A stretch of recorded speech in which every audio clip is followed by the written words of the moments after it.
Hola, hola, ¿qué tal? Espero te encuentres bien. Bienvenido a este nuevo episodio. Gracias por tomarte el tiempo para ver este video. Gracias también por compartirlo. Hoy quiero platicarte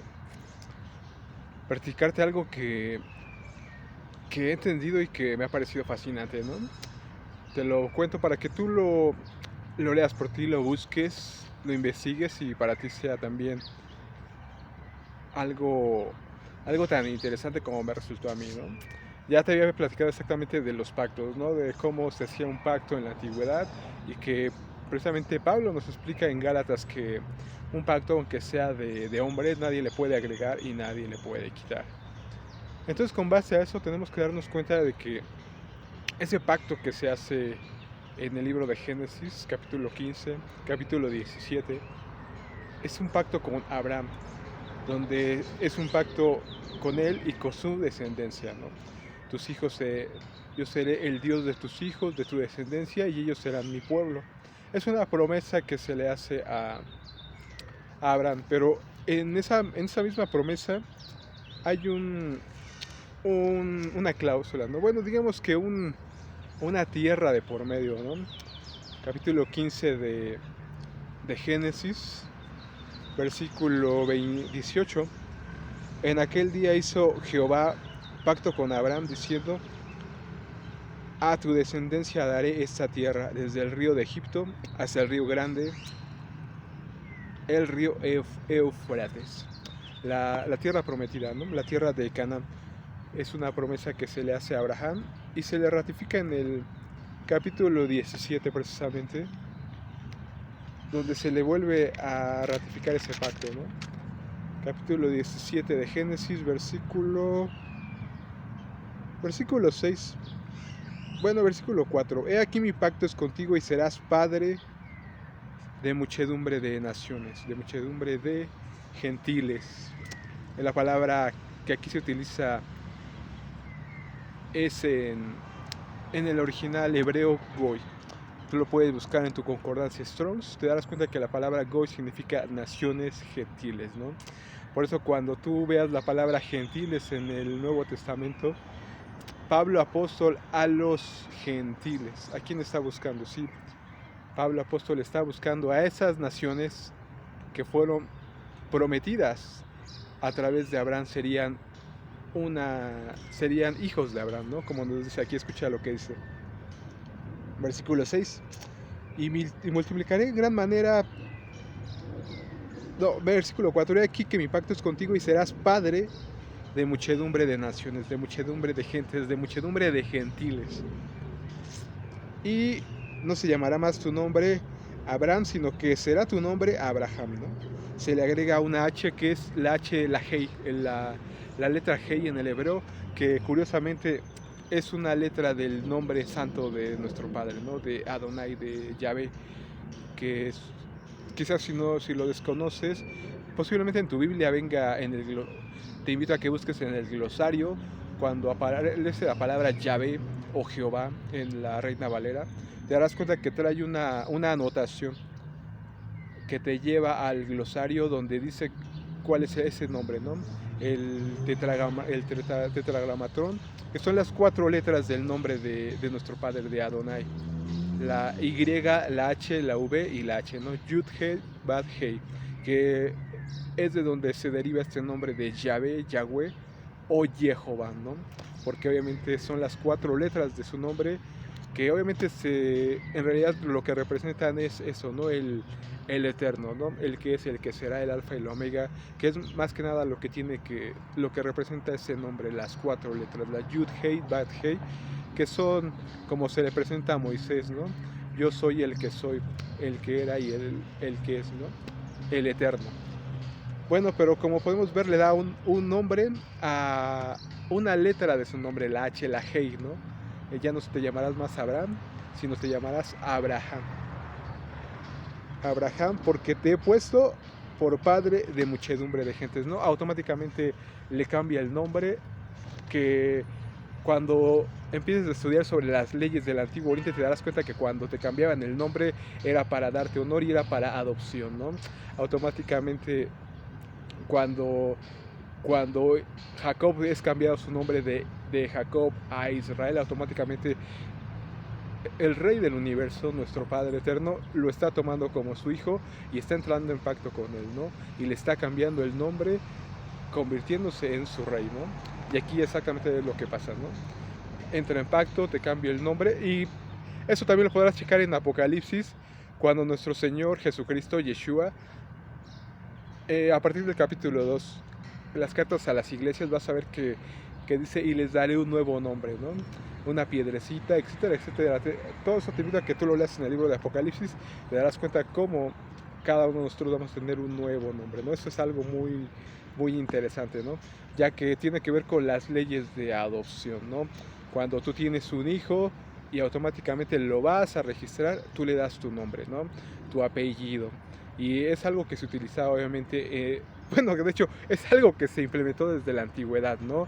Por eso podemos ver en la escritura que se llama como Jesús, hijo de David. Primero era considerado también hijo de José, ¿no? Yeshua ben Yosef, ¿no? El ben que es obviamente hijo de, que es algo muy, muy interesante, ¿no? Por eso obviamente los nombres se pasaban así, ¿no? Zacarías, hijo de Berequías, etcétera, etcétera, lo puedes ver en las genealogías, ¿no? Johanán, hijo de Zacarías, ¿no? Johanán ben Zacarías, que era Juan el Bautista, hijo de Zacarías, así se identificaban, ¿no?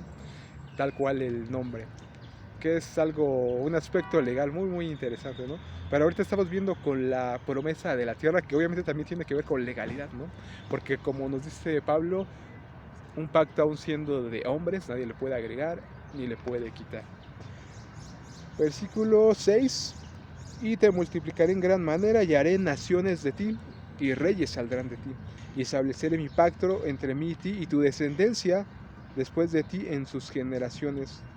Escucha esto, por pacto perpetuo, es decir, que es un pacto eterno, ¿no? Que nadie puede cambiar.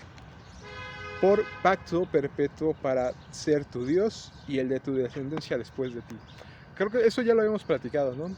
Si tú hoy te estás acercando al Dios de Israel, entrando en pacto, confesando a Jesucristo como tu Señor, que si confesares con tu boca que Jesús es el Señor y declarares con tu boca que Jesús es el Señor y creyeres en tu corazón que Dios lo levantó de los muertos, serás salvo, ¿no? Es la declaración para entrar en pacto, ¿no?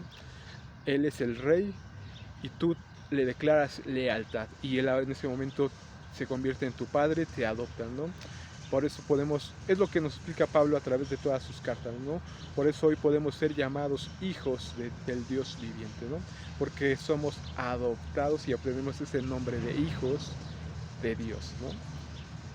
Todo eso, cuando tú lo empiezas a ver desde el aspecto legal, automáticamente empieza a cobrar otro sentido, ¿no? Porque ya no empiezas a guiarte por la imaginación de tu corazón, sino por las leyes tal cual, ¿no? Eso es algo muy interesante que hoy he entendido y se acaba mucho la controversia, porque cuando tú conoces que hay una ley, simplemente te tienes que someter, ¿no?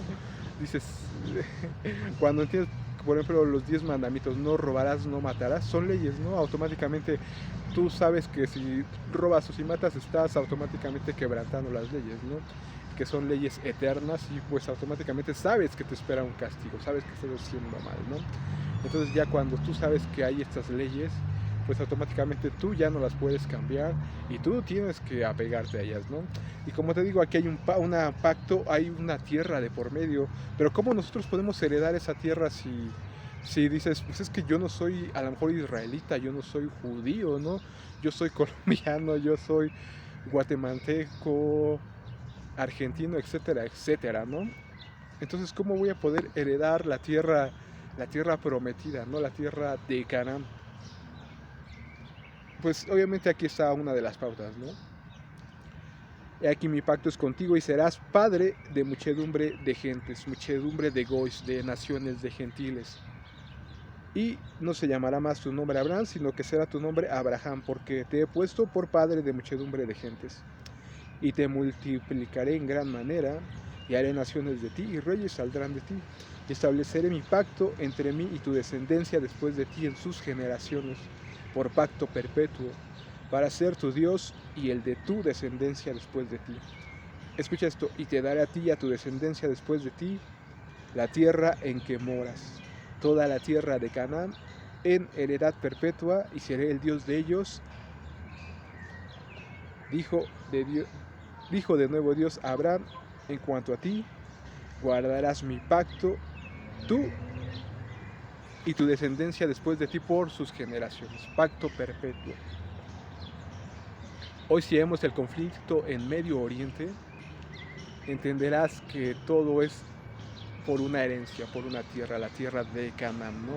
Nos dice que desde el río Grande, desde el río Éufrates hasta al mar, ¿no? De mar a mar también fue cuando gobernó Salomón. Toda esa tierra, ¿no? La tierra prometida donde fluye leche y miel, el centro del planeta, ¿no? La ciudad de Jerusalén, por eso es la ciudad más peleada, ¿no? ¿Cuántas veces ha sido destruida Jerusalén?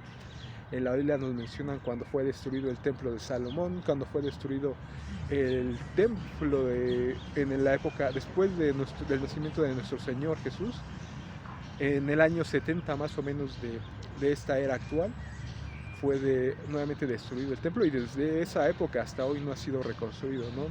Ya que hoy en el monte Moriah está la cúpula dorada, ¿no? Está dominada por el Islam, ¿no? Y solo queda lo que es el muro de los lamentos, y es muy interesante que justamente en donde está esta cúpula dorada es donde está la piedra del fundamento, ¿no? Es obviamente, por eso está ahí esta cúpula, ¿no? Porque es donde está el trono del Señor.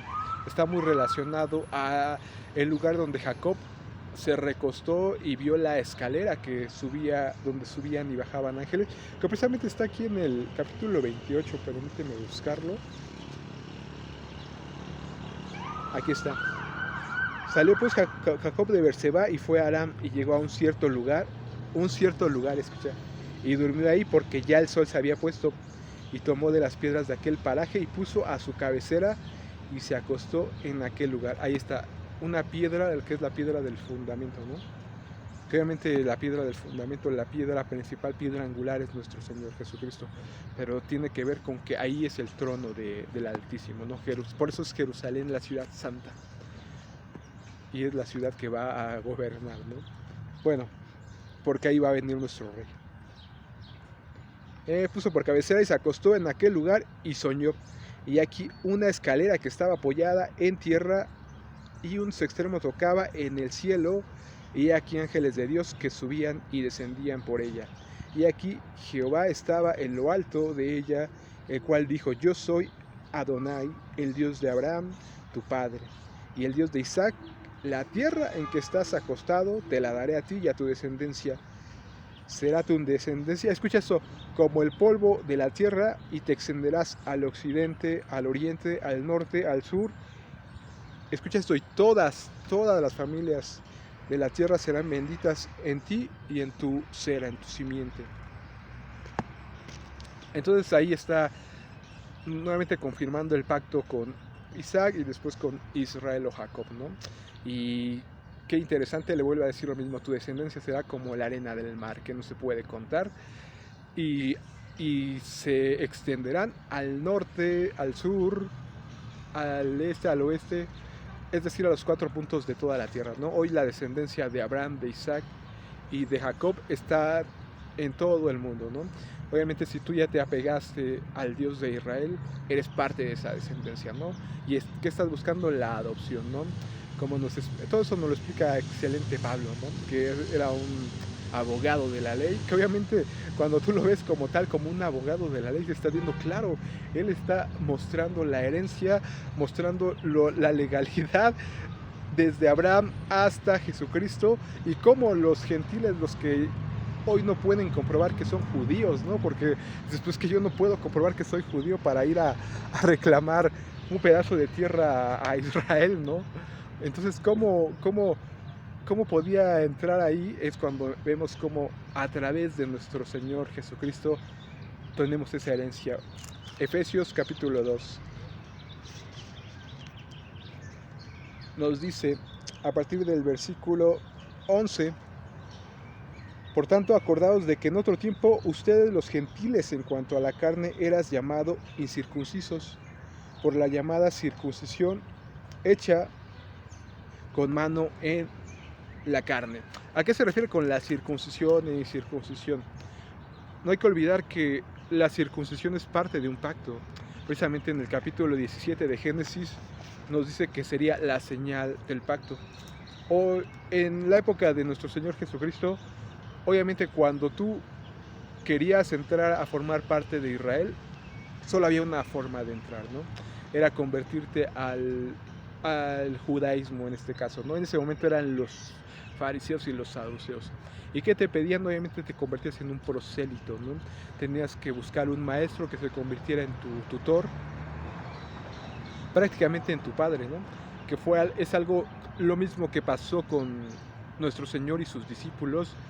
Toda esa tradición se vivía en el Medio Oriente, ¿no? Los grandes rabinos elegían a uno o a dos o a tres discípulos y esos discípulos imitaban a su rabino, no se convertían al igual que su rabino. Por eso se habla de prosélitos, de personas, ¿no? En el libro de Hechos se menciona cómo llegaron a Jerusalén en el día de Pentecostés de todas las naciones, ¿no? De Babilonia, de Persia, inclusive más adelante menciona el libro de Hechos que Felipe va y habla con un etíope, ¿no? Un etíope que había venido a Jerusalén a adorar. Entonces tú te preguntas, ¿cómo es posible que un etíope viene a Jerusalén a adorar? Si es un mandamiento que es exclusivamente para los hijos de Israel, ya que ahora que he entendido el funcionamiento del templo, realmente al templo no puede entrar cualquier persona, ¿no? Los gentiles no podían entrar al templo. Tenías que ser forzosamente un israelita, ¿no? O en este caso un judío. Entonces, ¿qué tenías que hacer? Convertirte al judaísmo. ¿Y qué te pedían? Exactamente eso, ¿no? Que te siguieras a un rabino, te convertías en un prosélito, empezabas a seguir todas las tradiciones, todas las costumbres y obviamente tenías que circuncidarte, ¿no? Por eso en el capítulo 15 del libro de Hechos hay esta discusión, ¿no? Pablo y con los seguidores de la circuncisión, ¿no? Porque ellos sabían que según Éxodo capítulo 12, todo extranjero que quisiera entrar en pacto para celebrar la Pascua tenía que circuncidarse él y todos los de su familia, ¿no? Era la forma de obtener, digamos, la nacionalidad judía. Entonces, por eso, si te das cuenta, todas las cartas de Pablo son en lo que se basan, ¿no? Que porque que los seguidores de la circuncisión decían, es necesario que se circunciden para que puedan ser salvos, ¿no?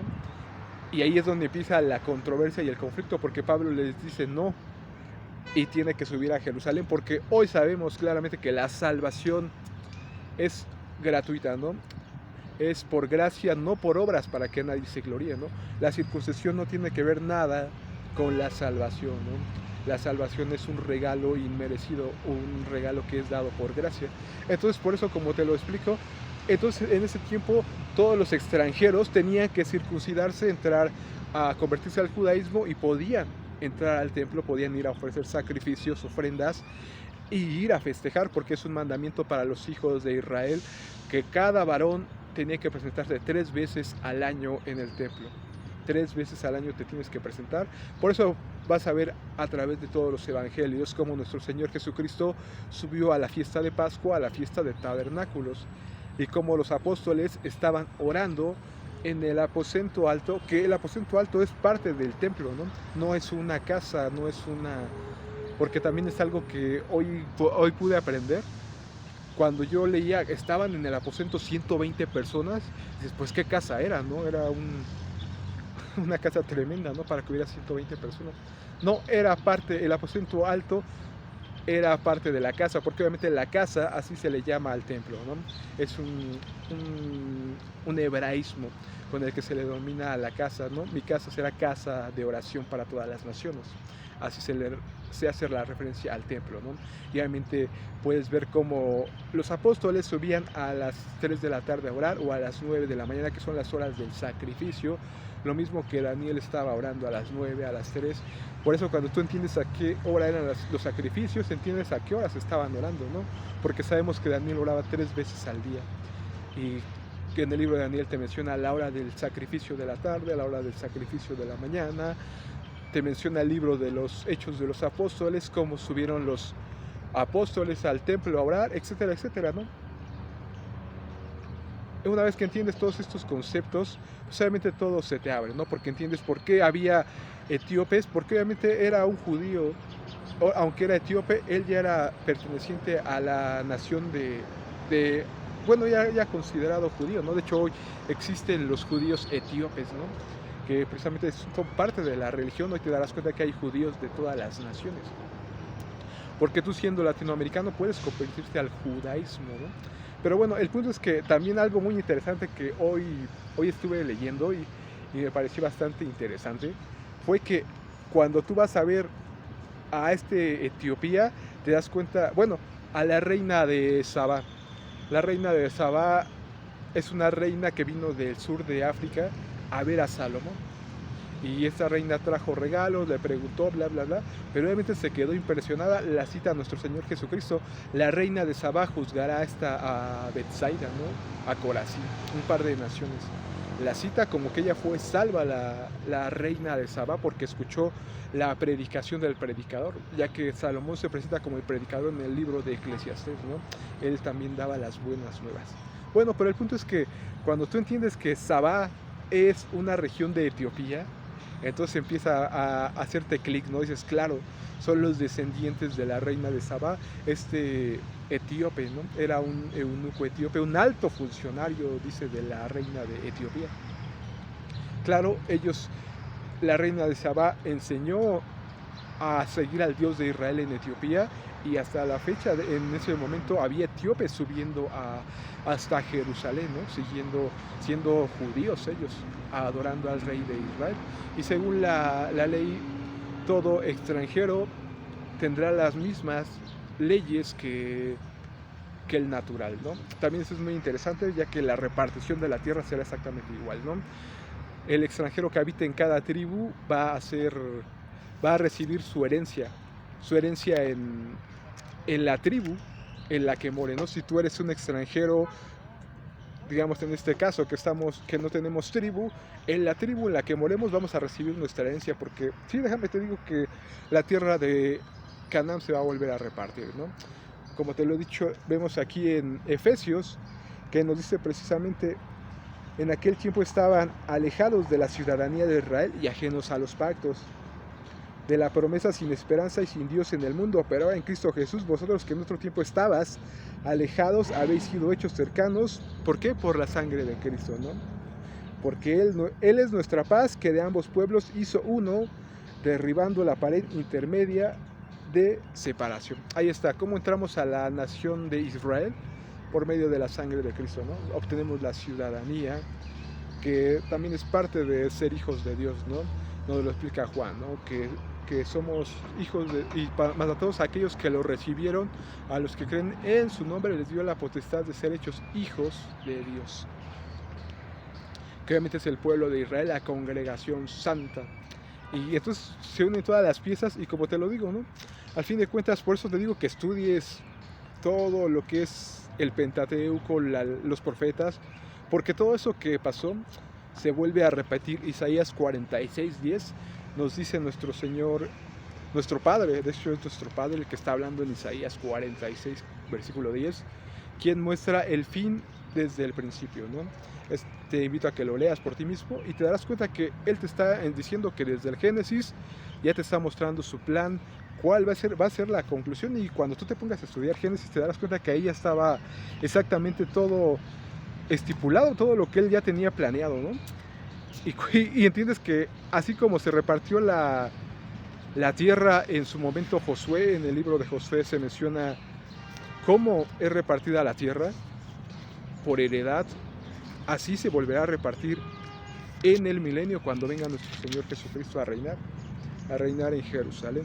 Eso lo puedes leer en Isaías capítulo 2, en Miqueas capítulo 4, ¿no? Jerusalén será cabeza de naciones. En Zacarías capítulo 14, todas las naciones irán a Jerusalén para adorar al Rey. Entonces, como te lo digo, ya cuando tú estudias la Escritura, vas a entender exactamente todo, ¿no? Todo lo que viene, y te empiezas a emocionar, ¿no? Porque sabes que termina este reino ese reino del maligno, ¿no? El príncipe de la potestad del aire, y vendrá un gobierno justo, ¿no? Que en el que cada uno comerá lo que haya sembrado, etcétera, etcétera, ¿no? Precisamente es en el capítulo 47 de Ezequiel. Te invito a que lo leas por ti mismo. A partir del capítulo 40 de Ezequiel, está hablando de todo lo que sucederá en el milenio, ¿no? La reconstrucción del templo, cómo se va a adorar al rey, etcétera, etcétera, ¿no? Bueno, pero te dejo con este versículo. Versículo 21. Repartiréis pues esta tierra entre vosotros según las tribus de Israel, y echaréis sobre ella suertes por heredad para vosotros, escucha esto, y para los extranjeros que moran entre ustedes, que entre ustedes han engendrado hijos, escucha esto, y los tendréis como naturales, ¿no? El extranjero va a ser como el natural. Dios no hace acepción de personas, ¿no? Entonces, si tú reconoces a Yeshua como tu rey, entras en pacto y le juras lealtad y fidelidad, automáticamente estás entrando a ser parte de su nación, ¿no? Es como si hicieras el juramento a la bandera de Estados Unidos, pasaras las pruebas y obtuvieras tu ciudadanía norteamericana, ¿no? Exactamente es eso, ¿no? Tú vas a convertirte en ciudadano, ¿no? ¿Qué nos dice ciudadano de Israel? ¿Qué dice?